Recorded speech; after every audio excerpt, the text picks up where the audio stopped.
وبرکاتہ۔ یہ سرخ بچھڑوں والا جو قصہ ہے نا، یہ صرف اور صرف ڈکوسلا بازی ہے۔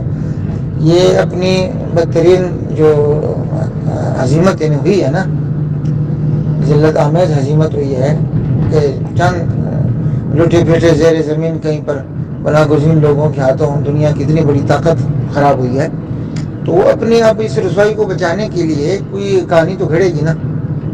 تو اب زمینی مادی سب چیزیں آزما کر دیکھ لی اور اس سے کچھ بھی نہیں بنا، تو اب انہوں نے یہ گھڑنت کہانی شروع کر دیا کہ بس وہ پچھلے آنے والے بھائی، یہ پچھڑے وغیرہ یہ کہانی سب حضرت موسیٰ علیہ السلام کے زمانے میں بچڑا ذبح کرنے کا حکم ہوا تو انہوں نے نہیں کیا، اور اس کے اوپر جو کچھ تھا وہ ان کے ساتھ ہوا۔ پھر تو آج کون سے بچڑے ذبح کرنے سے یہ ہو جائیں گے؟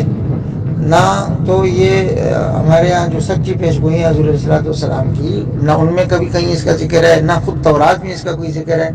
یہ سب جنتر منتر ہے، یہ گھڑنت قسم کا ایک عملیات ہے جس کے ذریعے وہ سمجھتے ہیں کہ کچھ ہو جائے گا۔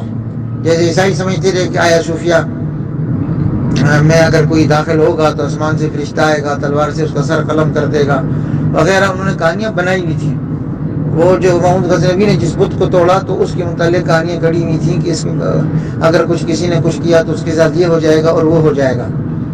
تو فتح مکہ کے بعد حضور علیہ السلام نے سیدنا علی رضی اللہ عنہ کو اور سیدنا خالد بن ولید رضی اللہ عنہ کو جو بھیجا، یہ سارے بت گرا دو، ساری تصویریں مٹا دو تاکہ تمام توہمات کا خاتمہ ہو جائے۔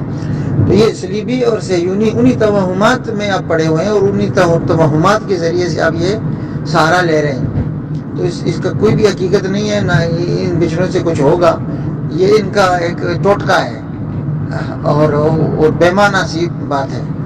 اس لیے اپنا جو حصے کا کام ہے اس میں ساتھیوں کو لگے رہنا چاہیے، اور یہ دامے در میں سکھ رہے ہیں، مظلوموں کی مدد خدمت اور ان سے تعاون کرتے رہیں۔ ان سب چیزوں سے بالکل بھی پریشان نہ ہوں، ان کی کوئی حقیقت نہیں ہے۔